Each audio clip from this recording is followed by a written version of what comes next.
So thank you all for being here for this discussion of the ordinances that we have to make some decisions about going forward. And Ms. Camp is going to help walk us through our process of learning more about the ordinances. And I want to thank you all for being here. Okay, so I sent a memo on June 7th that has the list of the ordinances that we'll be talking about. The first one is a zoning amendment to define cyber school, recognizing there was a zoning application that came in for a cyber school. And in that application, Mr. Webb realized that its use doesn't really fit where it was classified, which is educational use. It is much different than your traditional school. So as a result of that zoning hearing and the discussion that ensued with the zoning hearing board, he had suggested that we create a definition for a cyber school, and then we take a look at what zoning districts a cyber school would be appropriate in. Right now, educational uses are allowed in your R districts, your residential districts, by conditional use of the board.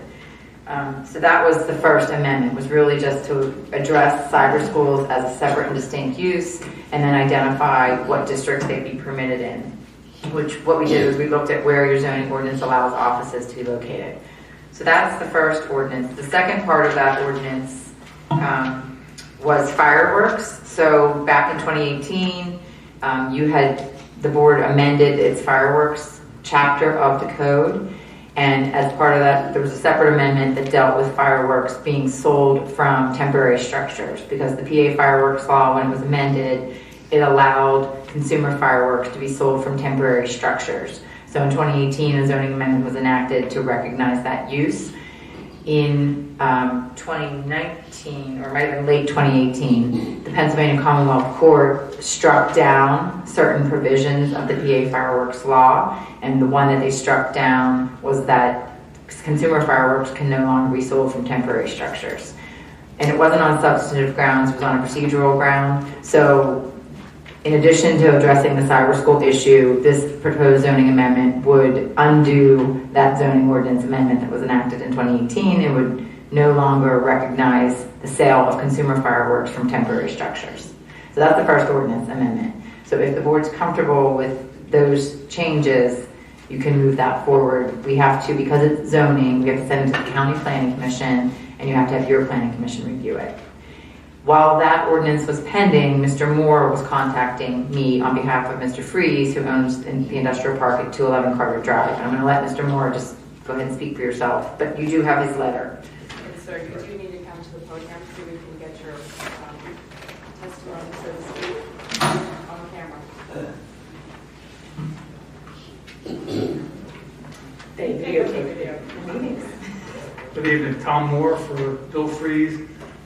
Bill and Nancy Freeze own 211 Carter Drive, and they also own a three units right now, 3 of 5 industrial flex space out on Haggerty.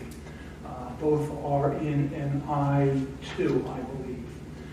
But my letter was, Kristen had sent me the proposed ordinance talking about the change of the definition of cyber school, and I labored with trying to squeeze my use under that definition, and it just is not. The Pennsylvania Leadership Scholarship School is basically, they operate under the name Center for Performing Arts, Performing and Fine Arts. They send a lot of people to places like Juilliard and that kind of stuff. They are artists, they are potters, they are dancers, they are musicians, they do all those various things.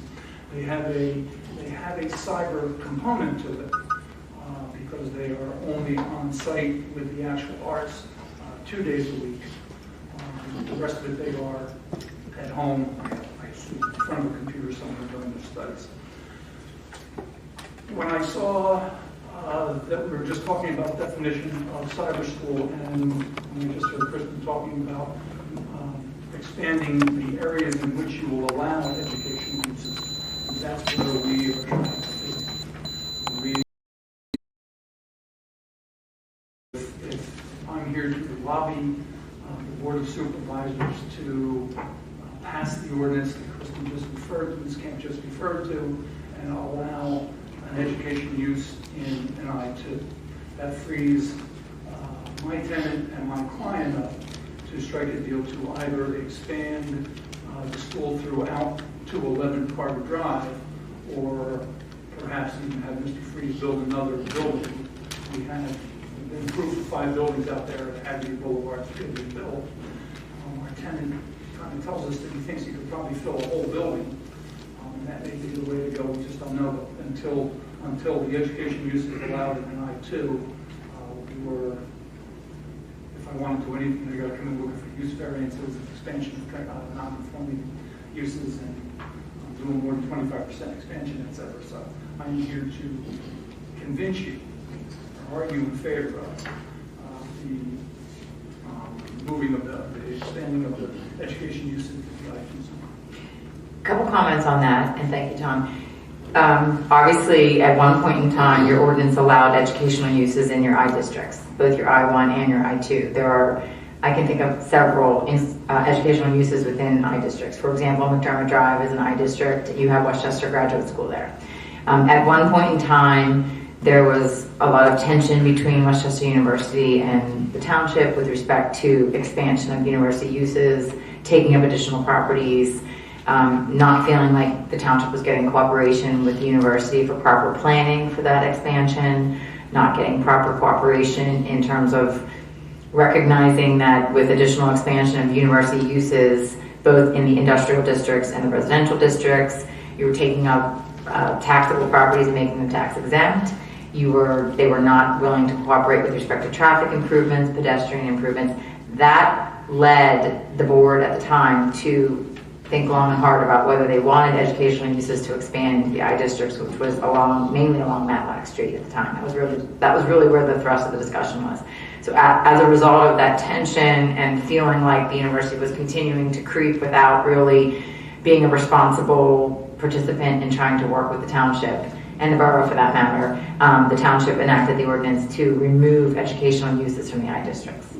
Since that time, I have to say that and as you know, we'll be back to you hopefully soon with a campus overlay ordinance that we've been working on for the past 2 years with Westchester University by our side, and the Borough of Westchester, where now recognizing the campus as a campus and distinguishing university uses from educational uses.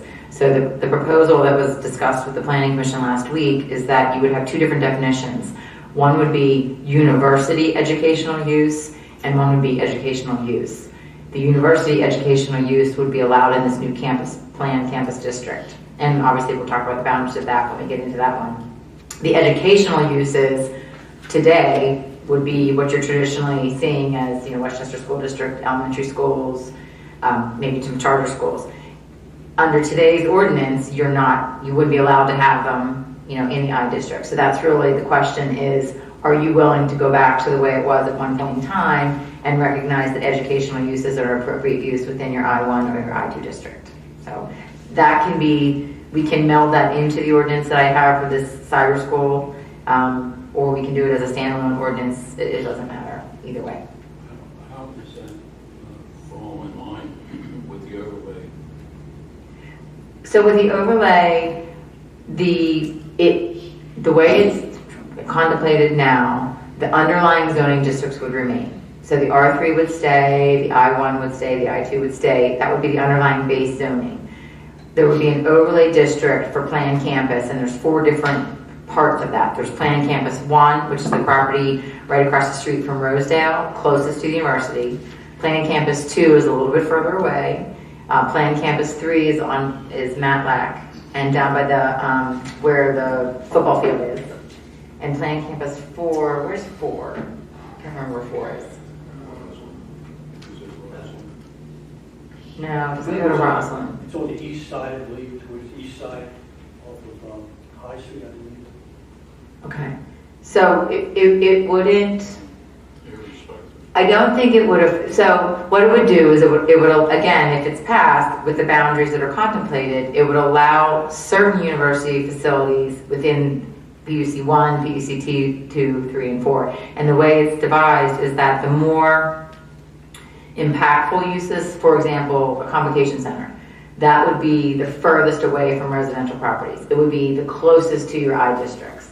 Some of the classroom buildings, things that are already in close proximity to residential uses would be in your PUC1 district. So rather than recognizing every single use that the university does as just an educational use, what the planned campus ordinance does is it really breaks down the various components of a campus: athletic fields, auditoriums, classroom buildings, geothermal pump station buildings, and really breaks down all the different uses, and then identifies within the 4 different sub-districts which sub-district is most appropriate to have those various university uses. So that will really address the university and the types of uses the university wants. With respect to what Mr. Moore is asking, it would deal with the other types of schools. The schools like the graduate center sort of is different because that's not part of the planned campus overlay. So that would continue to remain on McDermott Drive. But if you had, for example, another university like University of Phoenix, I think is a college that sometimes has Strayer or the type of cyber school or charter school that he's talking about. I know in East Goshen Township, for example, right across from the township building, in an office campus type, it's a building owned by Thomas Bentley, there's a PA leadership school. And same thing, it's not... That's the same school. Oh, it's the same school? That's where their teachers go. Okay. And talk to the kids through the computers. Didn't realize that. Yes. But do students go to that facility No. on occasion? No? Okay. Well, let's put it this way. I don't think so. Okay. And they come to my building for their arts activities. Understood. So again, as far as how it would impact, I mean, I think it's different because it's recognized in the university as a distinct campus and dealing with its zoning in a different manner. So this is really more just, looking at what we typically look as educational uses, nursery schools, primary schools. Are you comfortable allowing them in industrial districts is the question. So Kristen, I had a question. So were you the solicitor when they were changing the zoning so that educational use Yeah. would be allowed? Yes. Was that the only factor that was considered? To be quite honest with you, Chris, Dr. White was concerned that they would not work with them on opening up Stadium Drive. Right. And he wanted them to work with them cooperatively because he felt it was very important to have that opened. And they also, if you recall, they started to move facilities onto properties in and around your facility and along Matlack without getting proper zoning approvals, without getting permits. And it was like, enough is enough is enough. We are in control of our zoning ordinance and we're going to dictate where educational uses are appropriate. It really was. And I'm not saying it was done inappropriately. I think the university used to have a very flippant attitude to, well, we're going to do what we want because we're Westchester University and we need these buildings. I mean, they were expanding and they needed facilities, but they weren't, in my opinion, they were not being good partners to come to the municipalities and try to be proactive and work with them. That has changed. That has absolutely changed with new administration, with a lot of effort on behalf of both the borough and the township to try to work together with these BoS meetings that are happening. Just the whole culture of trying to work together has really improved. So I guess my concerns are, number one, it was never a factor considering that, sometimes in an industrial area, it might not be a good idea to have young kids running around. It might be close to some things that might be potentially hazardous, whereas in other districts, those hazards wouldn't exist. I understand McDermott Boulevard is a good example, but there's no heavy industry around there. There's nothing, and I guess they grandfathered themselves in before the board changed the zoning ordinance there. And I'm just curious if that factor ever came into consideration during that change from removing educational use from industrial. I don't think that was discussed. I know there was another educational use where it was alternatives. It was an alternative education for students that were at risk with emotional and behavioral problems, and they were proposing to go into an industrial district. And I think at that they came in before the ordinance was changed, and I know that some of the tenants of the existing industrial park were concerned about that. They were concerned about whether students being bused there were compatible with the other uses that were going on. So that there was a discussion on that point, but that was before the ordinance was changed. I mean, that leads me to my second concern. What's to stop entities from coming into the industrial zones and doing exactly what we feared that the university was doing? And we have to me, I'm looking at the second part of the letter where they're saying one day there's about 80 students on site, or 2 days actually, middle school students numbering about 80 are on site Monday and Wednesdays, and the upper school students are numbering 100 to 120 on Thursdays, Tuesdays, and Thursdays. So except for Fridays, I mean, you have I was first presented with this, like, there's no kids. They're not going to be around. They're all cyber. Two different things. The cyber school definition specifically limits the kids coming on site. This is totally different. Mr. Moore recognizes that the definition we proposed for a cyber school does not meet what his school is. Right. So the cyber school, by definition, would prohibit the students coming onto the campus. But for the 2 days. No. So that's what I hope I'm not confusing you. Because he used the analogy of the... His is a charter school that's more like a traditional school. Okay. 2 days a week, it operates like a normal school does, right? The cyber school definition is where kids are not coming, and by definition, does not allow kids. It says non-traditional online public or private school in which the school utilizes technology to deliver a significant portion of instruction to its students, virtually from kindergarten through 12th grade. Without a requirement that students be physically present at a supervised physical facility, except on a very limited basis, such as for special events and standardized testing. A cyber school may not offer regular on-site education. So that's what we're proposing as a cyber school. The PA Leadership Fine Arts School does not meet that definition. But it must have been grandfathered in. So the PA, this school came in as an educational use, the way it's currently defined, when those uses were allowed in the I-1 and the I-2 district. Right, okay. So I guess my concern then is, like you mentioned, regular schooling. So what is considered regular schooling? How do we clearly define that? So educational use is in the draft ordinance. Land or buildings used for the establishment and maintenance of a public or private college, secondary, or elementary school or other educational institution used for the primary purpose of instruction and learning. So it's a broad definition, and it would include his charter school. Well, I'm talking about the new definition of the cyber school. You said something in that definition that kind of left it open as to what is regular schooling. Well, what is, is it something like this where you can have a couple of days a week some students on? I think we should really clearly delineate what that means, because if we don't, say. What do you mean in the definition of educational use? Your new definition of cyber schools, if you could read that again, please. Do you have my packet? I do. Okay, because it's on page 2 of the first ordinance. So it's a non-traditional, online, public or private school in which the school utilizes technology, including but not limited to the internet or other electronic means, to deliver a significant portion of instruction to its students virtually from kindergarten through the 12th grade, without a requirement that students be physically present at a supervised physical facility, except on a very limited basis, such as special events or standardized testing. And Chris, what she's doing is she's adding a paragraph immediately following that for educational use. The educational use, correct me if I'm wrong, is the new paragraph that then allows this particular use. no, it doesn't. An educational use is not, it's just at the end actually says this term excludes cyber schools. So we're treating a cyber school as something completely different than an educational use because we think it is. We don't think it's like your traditional educational use where you have buses, students, parents dropping people off, outdoor activities for the students. That doesn't happen at a true cyber school. If I may, just to clarify, this cyber school definition partially came through from the order that the zoning hearing board had granted to the other cyber school, the cyber charter school that went in on,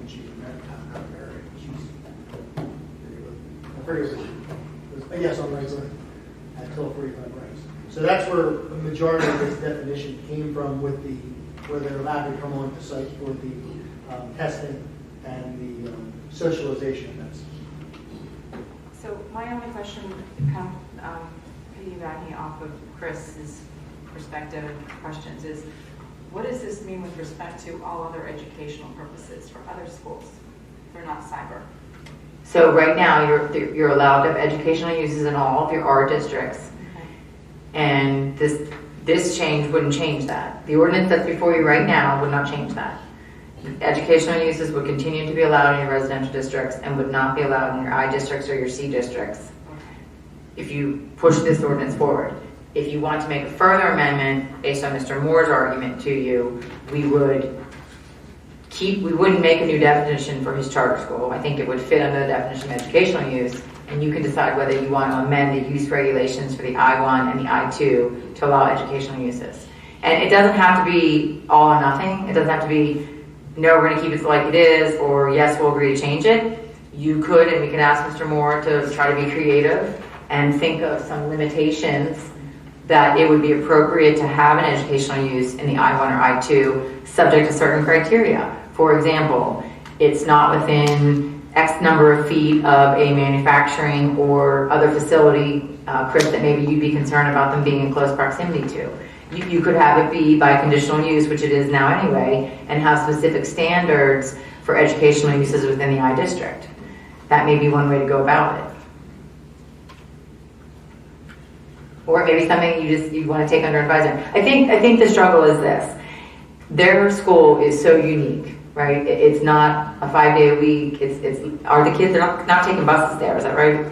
Are they being... 95% of them are delivered by mom, and some of them from as far as York.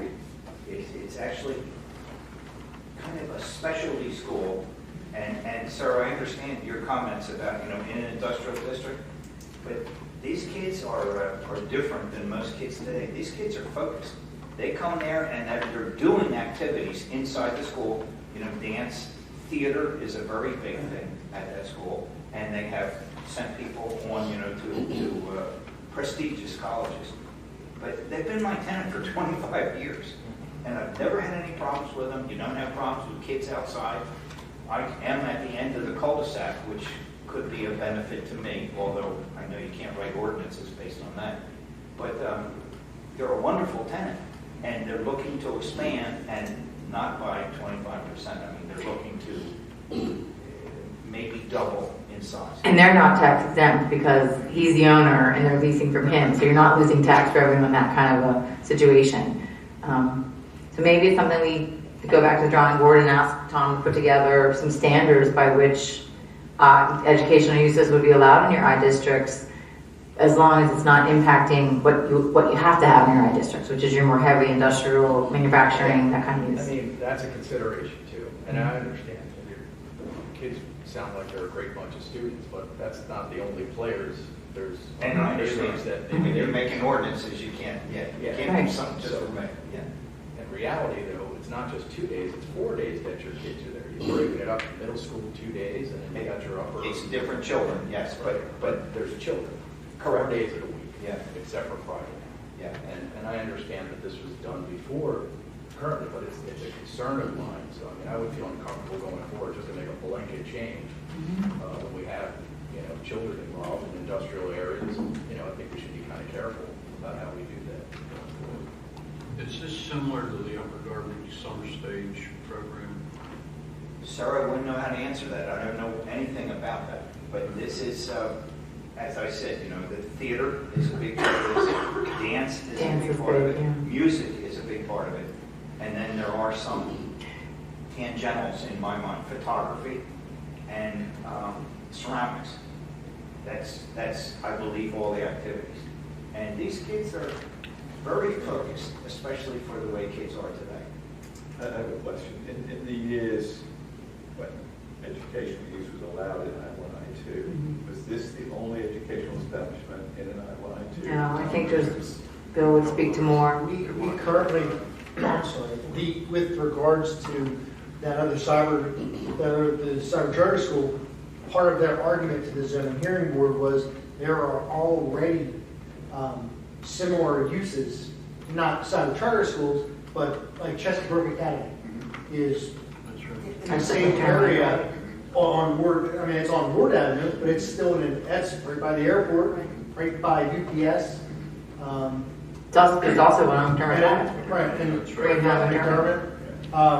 And then you have the facility already existing on. Maybe that's what we do is we go and we inventory what currently today is in your I-1 and I-2 as far as educational uses. Because I think the struggle is once you allow it at one point in time, obviously it's a different board, you then make it non-conforming. If that's a good use there and you'd like to see them stay, they're really constrained in the ability to modernize and expand if they need to. Because once it becomes non-conforming, you're limited by 25%. There's all kind of other limitations on you, and then you're forced to go to the zoning hearing board. So that may be one way for you to look at that. So their current method is going to the zoning hearing board and asking for a variance? They'd have to go to the zoning hearing board, yeah. They would have to go for a use variance, and I don't think that they could establish the criteria to be able, for the zoning hearing board to really grant them that relief. Because there are currently things in that zoning district that are being utilized, and they could utilize. So I think it would be an uphill climb.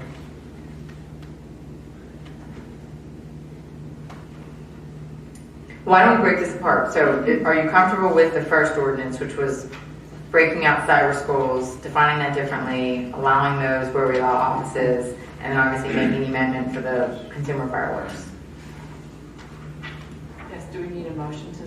I think as long as there's three of you that are comfortable, what we'll do is we'll send it to county planning and we'll have your planning commission look at it.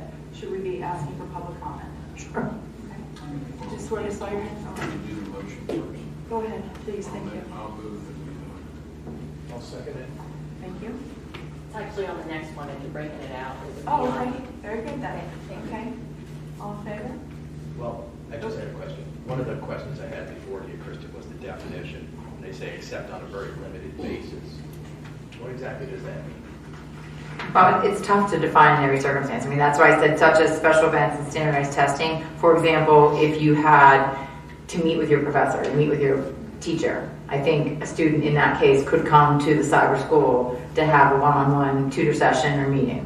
I mean, but what else happens? The uses, classroom space, right? right, so That's just one of my, I mean, the way that's written to me, what does that mean?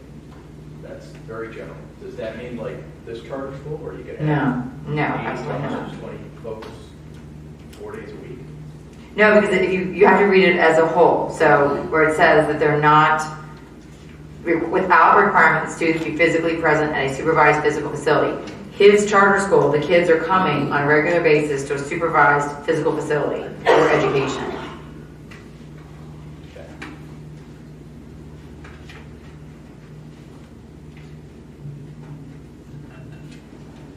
I guess they have facilities for state mandated and standardized testing, so they will have a classroom. Bill, I don't know. have to have some kind of facility to do Well, that. I think they have to have their exams proctored by somebody who has the credentials to proctor it. And I think they offer that at almost like an office. But I don't think it's a whole classroom coming in at one time for the students taking the test all at the same time. the zoning hearing board was going to put that type of restriction on the cyber school.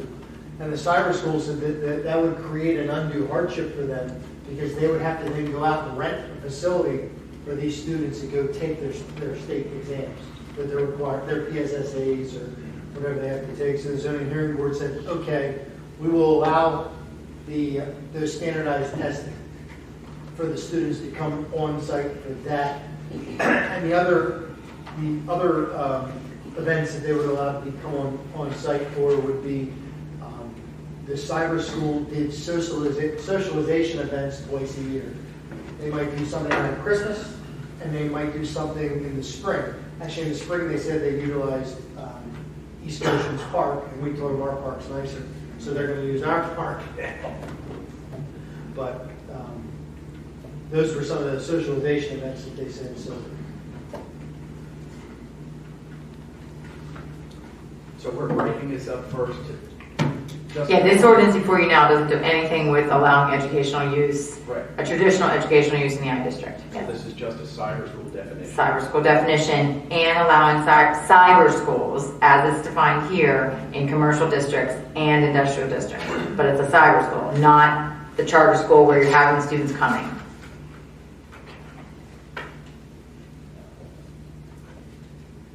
Okay, so just to be clear, based upon what we are looking at right now,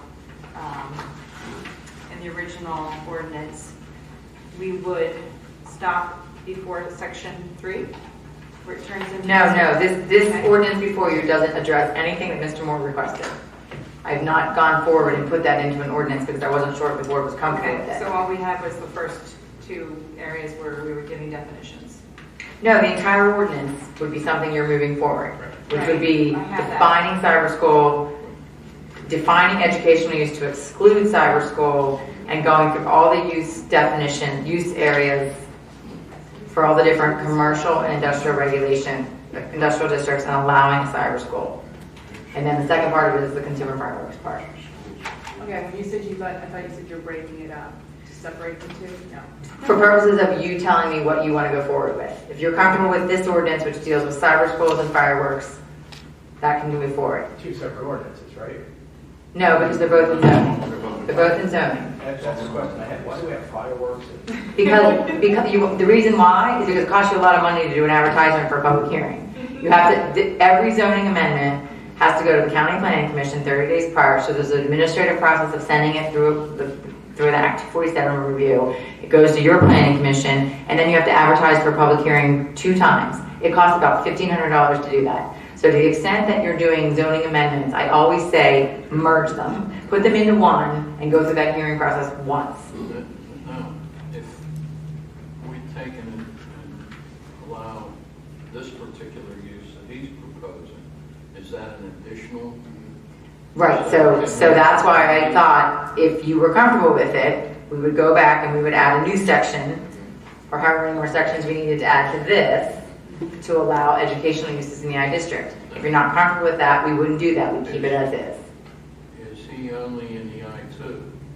He's in the I-2, but I think if you're going to make a planning decision that educational uses are appropriate in industrial districts, I don't know why you wouldn't. I-1 is actually the less,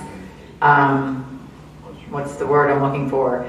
Manufacturing, it's the heavier industrial uses are allowed in your I-2 versus your I-1. So it seems to me a more rational planning to allow, if you're going to allow them in I-2, you would also allow them in I-1. So. I'm kind of on the fence with just the cyber schools and industrial because I just feel there's some loose ends there. But I think before we go into the educational use for all industrial areas, all educational use, I think we should do our homework. I mean, and, get an inventory as you suggested, know what's gone on before, and get a lay of the land before we just make this blanket change. Who knows what we'll get? I'd like to withdraw my motion at this point. Because I think really we should put the whole thing together. I'm open for argument. So aren't we To agreeing? add his. So the question is, are there 2 more people on the board that are comfortable at this point in time allowing educational uses in your industrial districts? That's really the question he was asking. Correct. Well, and just as a comment on that, I think I'm maybe rightfully or incorrectly sort of looking at what we did with some of the development changes that we made specifically on Mr. Khan's locations that he's interested in, where we made some changes to the zoning because we needed to move forward with what companies are doing these days in terms of moving forward with different ideas of what can be in retail sites, etc. So I have an open mind about this. I do think the devil will be in the details, and I would support moving forward with pulling together everything else that you need to complete a full ordinance, and that would help, I think, us all maybe come to another, reevaluate it when we have that together. Okay, so why don't we do the inventory, and why don't we come back with that information and putting this use in there, and then decide, have further discussion on it. Does that make sense? Mr. Moore could contribute as you suggest. Sure. Or something. Yeah, and Bill, what might be helpful too is if you could get the transcript from the zoning hearing so that they can understand how a cyber school really is different in terms of its operation. I think that'd be helpful for them to have that. Okay, all right. So, Mr. McHale, are you still withdrawing your? I think at this point then it's appropriate for me to withdraw the motion. Next time we can discuss this is July 22nd. Can I still make a comment? So you're not going to discuss the charter schools and industrial? It's not just charter schools, it's any educational Can I use. just make a comment real quickly, please, for consideration? I know you're not voting on anything, but Yeah, come on up.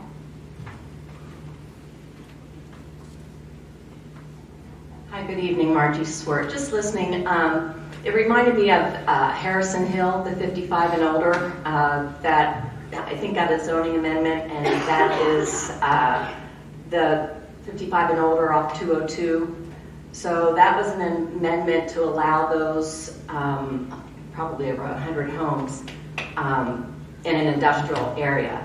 And that development literally sits kind of right on top of a pipeline. So what I'm worried about is if you do allow this, maybe have a provision in there for setbacks from pipelines, because we're all familiar with where the Sunoco pipeline goes, but there's 2 additional pipelines that run right through the township.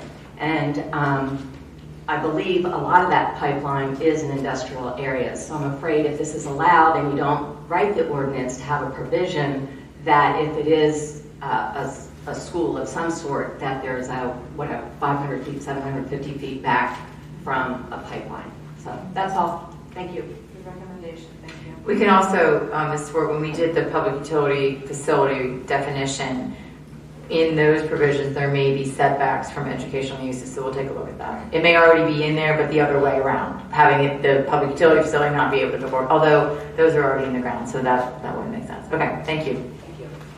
So that's the first ordinance. The second one, hopefully, will be easier. As I mentioned, the PA fireworks law was adopted in 2017. Thanks, Tom. So you already made changes to your Chapter 42 in 2018 to bring it up to speed with the 2017 amendments that were made by the legislature. But there was a Commonwealth Court decision that was rendered that declared invalid some of those provisions. So this ordinance is, again, just trying to make your fireworks regulations consistent with the state law as it was revised to the court system. It's not, it's really just to schedule a hearing, advertise for a hearing.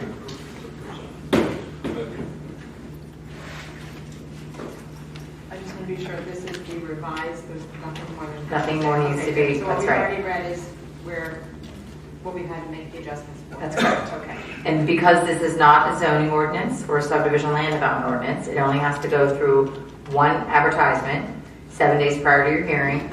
No other entities need to review it. It's only zoning and subdivision land development that both your planning commission as well as the county planning commission have to review. So there's an extra step that the municipality's planning code requires for those types of ordinances. This one doesn't require that. Okay, so I have a motion. Do I have a second? Okay.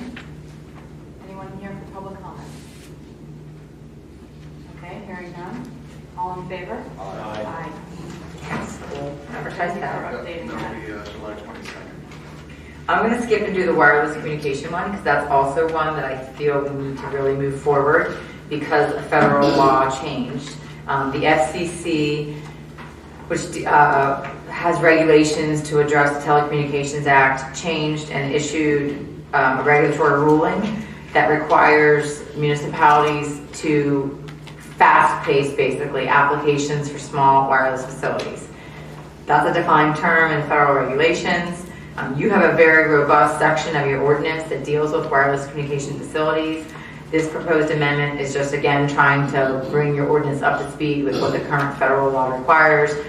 We want to make sure that when an applicant comes in with one of these facilities that we're complying with the timeframes that are required under the federal law, because if not, there would be a deemed approval. The more policy-making part of this ordinance is to identify, there's a list, attachment 084D.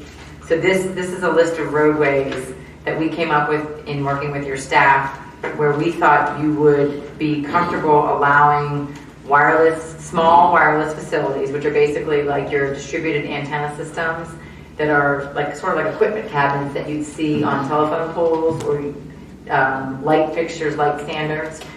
They'd have to be 55 feet or shorter, and they typically like to be within your right-of-way. So as these carriers are trying to get to 5G, what we're understanding is they no longer need these large towers. They need smaller facilities, but they need them closer together. And so I know in East Goshen Township, for example, they had Crown Castle came in and wanted 5 or 6 different along Wilson Drive, some of the more heavily traveled arterial roads. They came to West Goshen actually and asked for approval to have them along your major thoroughfares. Again, as they're going to be needing to put more facilities in, we were trying to identify within your zoning ordinance where you would be comfortable allowing specifically the small wireless facilities to be co-located on existing utility poles or on light poles, things like that. So we came up with roads that we thought were in your more heavily traveled areas, not residential neighborhoods, where they would be sort of not really be seen so much because you would be in an area that's more compatible with that type of utility use. But obviously that's up to your discretion as to whether you're comfortable with that list of roadways. I would just like to ask a question. Is the collector route part of this, given the fact that there will be 600 something homes? No, we don't have any on any residential streets. Oh, this has to just be the industrial commercial? That's our recommendation. Okay. So it's Phoenixville Pike from Saunders Lane to Old Green Hill Road, McDermott Drive, Brandywine Parkway, Wilson Drive, Airport Road, American Boulevard, Wrights Lane, Ward Avenue, Old Fern Hill Road, Lawrence Drive, Green Hill but limited to locations within the I-1 district, Andrew Drive, Camaro Drive, Paoli Pike, Westchester Pike, Route 322, Pottstown Pike, and Route 100. Those are the proposed roadways.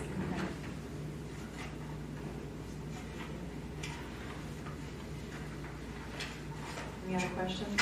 Section Just for clarification, you said Airport Road, but it says extending from Paoli Pike to Wilson Drive, correct? Correct, sorry. Yeah, I just didn't read that.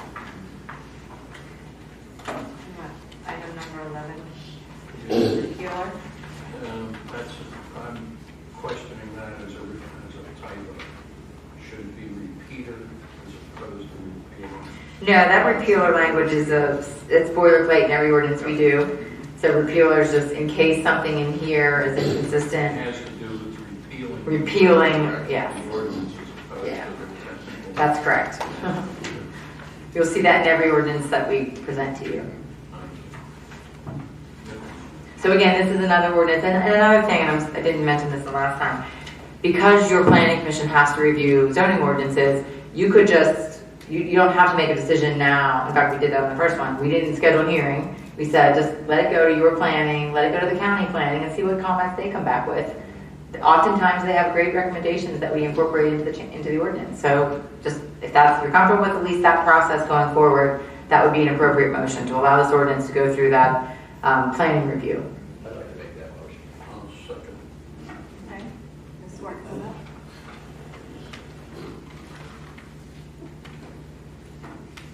Thank you. Could I just ask for consideration to still have a residential setback? Because there are homes along many of those roads you mentioned, so that the apparatus still have a certain distance from any residential. We actually address that. We say that these shall not be located in a right-of-way that directly fronts or abuts the front yard setback of a dwelling unit that's currently used for residential purposes or zoned residential. So it can't be in front of someone's house. Right, but it could still be within, say, 50 yards or, I don't know enough about it, but I do know that there's a California city, just pulled this up because I remember reading it a couple months ago, that they banned these 5G.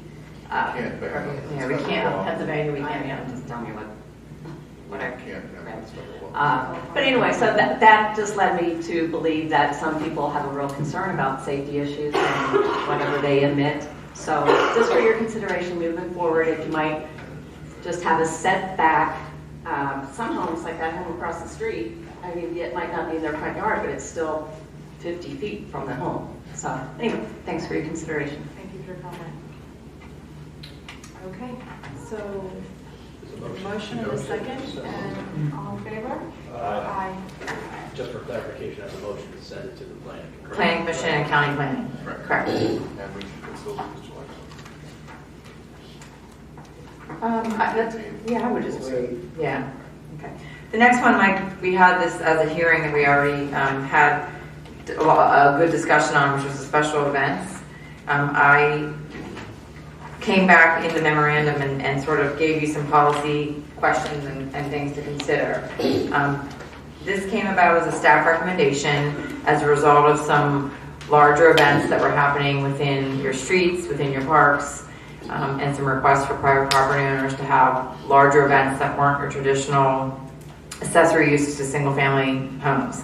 And recognizing that oftentimes for these special events, various departments in your township, police department, your public works departments, were being asked to assist in various ways to make sure that the special event wasn't having a negative impact upon the everyday life of the citizens in West Goshen. So we put together an ordinance. I actually, Mr. Sanders worked on this, I think, with Mr. Webb last year. When I got it, I had worked on some of these for probably 4 or 5 different municipalities over the years. So I put a little bit of my own thought into it and try to give some suggestions. But obviously, it's how much you want to regulate, where you want to regulate, how you define what a special event is in terms of number of people, whether it's on public property, private property. There were a lot of great comments that you heard at your public hearing in terms of issues that maybe some of the homeowners associations would have in terms of getting the liability coverage that the ordinance required. So this is really back to you to say, you know, do you want to even go forward on something like this, or would you rather, you know, it is completely a policy decision and you know, warrants further discussion. What's the underlying basis for requiring the insurance? Is that to protect us, or is that to protect us if there's any damage, or? Yeah, some of these events take place on township roads. We block the roads, so it's our property. Someone would sue us as a matter of course if they were hurt by something during the event. Yeah. We're deep pockets, so So, just be named on that. what I guess, without going through all the details, because I'm going to say I skimmed it, but I didn't look at all the details, so as many questions I usually have. But I do think that there's maybe some differences between a organization having an event and a resident having a wedding in their home or on their property and having 80 cars in the street. So I think we should maybe look at this from a, we don't want to encourage people to not be able to enjoy their property for events. But I think having them be responsible for that insurance, I think we need to consider. Well, the insurance would only kick in if they're using public property. So if it's private property, yeah. It's only if they're at the community park? Or on a road. So for example, we had one of the comments at the hearing was, I think it was Caswallen, does a block party. Yeah. And yes, thank you again, sorry for coming. You know, they've been doing that for years, so they've never in the past, that I think you've closed off the streets, you've never had to provide insurance certificate to the township. This ordinance, if it would have been passed as it was drafted, would have required them to give an insurance certificate naming the township as an additional insured. So you're, and it really, I don't know if you got any response back from the insurance carrier. I mean, your roads are covered. You have liability coverage for things that happen on your roads. But what happens on your roads today is people are driving, people are riding their bikes, people are walking. What goes on at these block parties, you know, I don't really know. So I think it was more just a recognition of that it's something out of the ordinary of what you typically see happen on your roads. It may not be an issue. Your coverage may be fine, and you're, you know, you would be protected. If something happened, you'd be sued. You know, most likely you'd be sued, and your carrier would indemnify, would defend you and protect you. I think it was just an added step to recognize that we're allowing you to do something that's not your standard use of our public road. That's all. Again, that's completely a policy decision. Is it really just focused on the public road component of it? The insurance part is. The insurance part was only for the use of your public roads. Okay. So if an event, and that's really one of the major decisions to make is, do we only want to focus on events that occur within public property? That's one way you can handle it. From a private property use, you could just handle it through your zoning ordinance. You could say, I mean, really, quite honestly, Bill could, if somebody came forward and said, hey, I want to have a wedding at my house, Bill could take the interpretation that because we allow accessory uses of residential dwellings, he could say that's not clearly incidental and subordinate to the use of your home as a dwelling. Because, and that would be based on the facts of what that person was trying to do. So if I was going to have my daughter's wedding with, you know, a full band and a DJ and a caterer, and I invite 300 people, and I went to Bill and said, can I do this? And he says, no, that's not allowed under zoning. I think he's probably right. I mean, that's where there are judgment calls, you know. And I'm not saying that it's always best to leave it to the discretion of the zoning officer to make those judgment calls. So that's where, you know, it may be you may want to make a decision that, okay, we allow special events to occur and deal with that as part of zoning when it's on private property. And maybe make this ordinance be more focused on the use of public land for events that go beyond what you normally would see on the public, so, such as the 5K race, such as something else in your park that, you know, my organization wants to hold a fair or carnival in your park.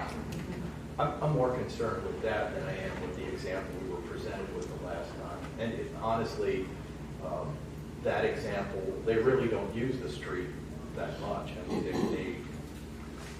they're really using everybody's house. You know, it's a real sense of community. Of course, we don't want to hamper that. So whatever we do, I just don't want it to be onerous or something like that. That's one of the great reasons West Goshen is so great. We've got a good sense of community. So I don't want to go further. I'd rather see us address those larger event issues. I think that might be probably what you face more of a problem with. Is that correct? Ray, we're in the middle of a meeting. He didn't get started. I thought it started at 7. We don't, we're doing a workshop on ordinances. I think we're good with that one. Yeah, we're good. Thanks, sir. Sorry, that's okay. Chris, I think we were interrupted. Hey, Ray. That's okay. So you want to focus on the larger events that use the public property? Yeah. Okay. Walk for Paws and all of the big buddy walk and everything. Right. So how do you differentiate that with the ordinance? We should say by numbers of people. Because I mean, to me, I've got two buckets. I've got the private property, which I'm really not that interested in. I think the zoning forward is the way to go there. But for a public event that's closing the road or whatever else, I understand there's a scale issue there around how much you want to have a permit fees and involvement versus, hey, it's okay, it's only 50 people that walk by you, but where's the limit? Yeah, that's the question. Yeah, that's the question. And since I sent this to you, Pacobson, I think I mentioned at the hearing, Bam and Jairus was having all these parties at his house that really impacted the public street. They quickly adopted an ordinance because they were concerned about another event that they had heard of. And their limit was 150 in their first draft. They since have revised their ordinance to be 300 people or more. So they've made it so it has to be a really big event before you have to go through the permit process. So, but you're right, Sean. It's a discretionary decision as to what number of people becomes a crowd that we think is going to have an impact that we need to permit it and make sure that your departments are prepared and ready and are compensated for township time to assist with those events. I've seen anywhere from 50, 100, 150, 300. Those are sort of the numbers that have been used. So just as out of curiosity, when families do have big events, like it's graduation month, there are hundreds of kids coming in and out of little neighborhoods. We're not going to ask them to get a permit to have that happen, but I do worry about the impact it has on the members who live on the street who are trying to get into their driveway, that type of thing. And I think if it's a short term, it's realistic that they can announce it to their neighbors. But just like this one wedding that happened in the neighborhood near me, they had music, they all behaved themselves, they were adults, but I do worry about us not having the ability to permit something that makes us a little uncomfortable, whether or not it would be the same type of professionalism associated with an organization or one of these larger organizations that's having an event. So you're talking about the private property. You're still not 100% comfortable not having Well, and it. maybe it already falls in within our ordinance about noise and all that sort of stuff already, right? For people having parties or having their radios or stereos. Yeah, I mean, as you said that, I was thinking to myself, there's probably several sections of your code that can be used, although that's as an enforcement mechanism. It's not it's not a planning in advance, go through the steps of what would be needed. It's more if as the event's occurring, it's impacting neighbors, the use of the street. I'm sure there's provisions in the motor vehicle code that the police could go and cite people for if they're not parking correctly on the street or they're obstructing the ability for other neighbors to get through. Noise regulations, obviously, I think you have a nuisance provisions. So there are probably some significant things in your code that could be used to address an event that's really getting out of control that you need to sort of quell. Okay. And also from a zoning perspective, if you do get the calls in advance, I think you can do it, as you fact gather about what exactly is proposed, how many people, time of the day, that kind of thing. Sewer facilities, if that's all available. He could potentially stop it in advance if he doesn't feel that it's, something that would normally, like a graduation party, that does happen customarily. Okay, it's a couple minutes before 7. What do we need to make this move forward? Well, I have Chris's comment to address larger events on public property. Are there 2 other people that support that? Because if so, we can go back and tweak this to really just deal with that. And then the second question would be, at what number? So I supported the large public events. Okay. Focus on that. Chris just reminded the first time I looked at this was at 150, and this time we had it at 75. No, I didn't change the number in yours. Numbers the same. I haven't changed. 150 was the original. That was Picopson, yeah. I'm this expert on parties that we held. Should we have any comment before we don't even have a motion yet? So. Well, we did. We did? You made the motion. Well, I made the motion for what we have, so you did second. Oh. Okay. All right, so anybody in public comment? Sorry. Okay, that's fine. Dr. White?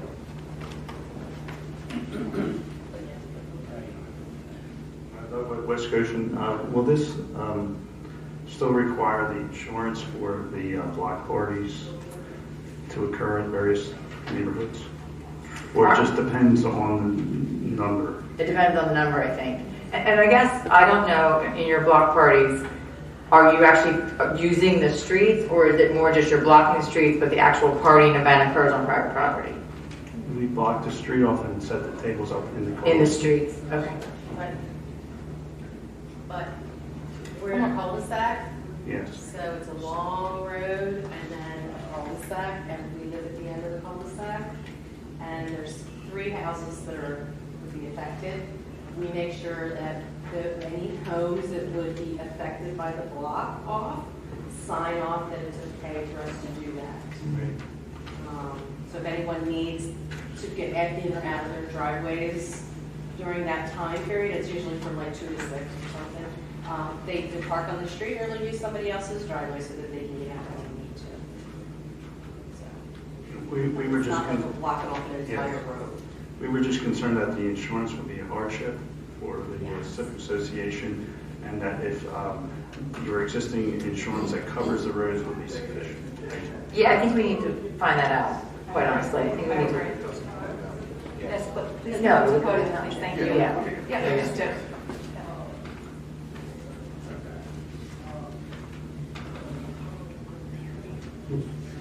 It's Gallagher, Woodview Lane.